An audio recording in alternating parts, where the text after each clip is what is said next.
Іш-бауырымыз құрысып, тырысып, көзіміз қарауытқанда дәруменіміз азайып кетті деп шығамыз. Ондайда банан, киви, апельсин жеу керек деп те ақыл айтатындар табылады. Шет елден келетін бағасы қымбат жеміс-жидектерден көрі ата-бабамыз ежелден дайындап жейтін құрты жақсы емес пе? Құрт азықтық болуымен қатар дәрілік рөлі де бар. Бұл тағам ақуыздарға өте бай, адам денсаулығына өте пайдалы.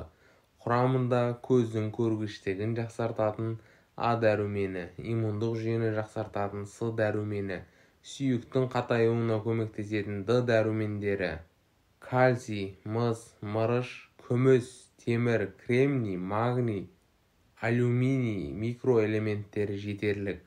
Сіздермен бірге дертке шипа арнасы. Достар, біздің арнаны 91% адамдар арнаға тіркелусіз қарайды екен. Егер сіз осы видеоны көріп отырсаңыз, арнаға тіркеліп лайк басып кетіңіз. Қазақша контенттің дамуына қолдау білдіріңіз. К, Р, кальций, фосфор үйлесімді түрде кездескенде, ал бұл әсіресе балалар үшін аса маңызды.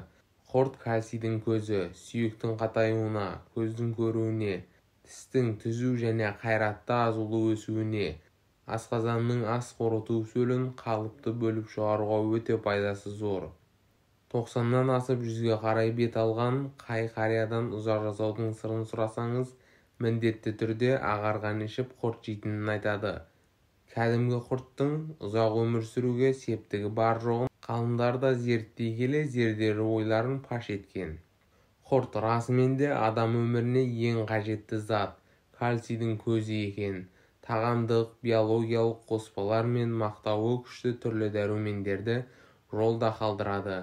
Арнайы заводта дайындалған сүзбеде ақуыз мөлшері 16% болса, құртта ақуыз мөлшері 53%.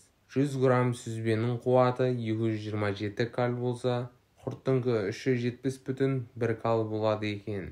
Кеңес уақытында қазақтың құртын ғарышкерлерге берген. Құртты көп жеген адамдарда ішкі секреция бездері дұрыс жұмыс атқарып, ішкі мүшелердің жұмысы жақсарады.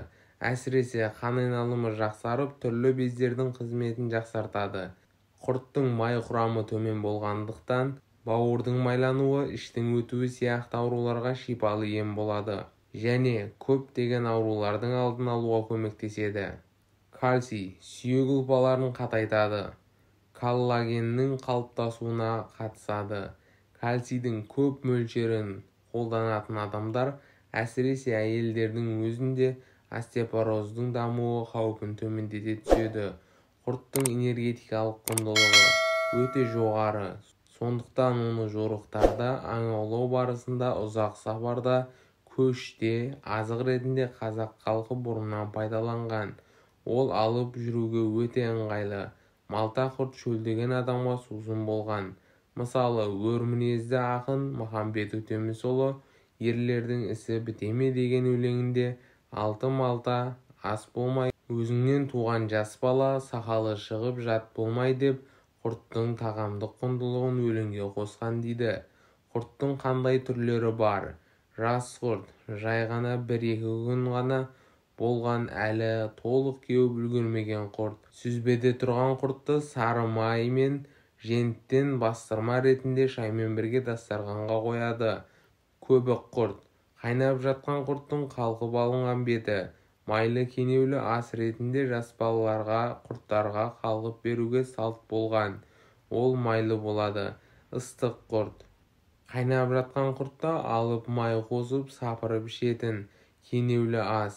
Өкпе ауруына суық тиіп ауырған сырқаттарға ем болады. Сықпа құрт, қайнаған құрттан айырмашылығы ашыған айранды қапқа құйып сүзіп тұздайды. Кейін әртүрлі формада бөлшектеп сөреде кептіреді. Малта құрт, езілген құрттың түйіршіктері, ол жұмсақ болып келеді. Ұзақ сапарларда ауызға салып суын жұтқан кезде әрі сусын әрі қорек болған. Езген құрт, сорпаға, тұздыққа, көжеге және де басқа да тағамдарға қосуға немесе сусын дайындауға арналған құрт ұнтағы. Ақмалта құрт, езген құрттың ең соңғы шайындысы. Ол өте жұғымды және тез сіңетін тағам, сусын ретінде қолданылады. Ұнтақ құрт арнайы түйіп ұсатқан немесе қап түбінен жинап алған үгінді. Оны сүттің піскен қаймағына былғап жейді. Құрт май, сары майға батырып жейтін құрт. Оны асығыс кезде дәм тарттыру үшін немесе жеңіл-желпі түстік ретінде дастарханға қояды. Кейде құрт, ірімшік, май тағамының қосындыларын құрт май деп те атайды. Ем болсын, видеоны жақындарыңызбен және достарыңызбен бөлісіңіз. Келесі видеода кездескенше сау саламатта болайық. Ауырмаңыздар, дендеріңіз сау болсын.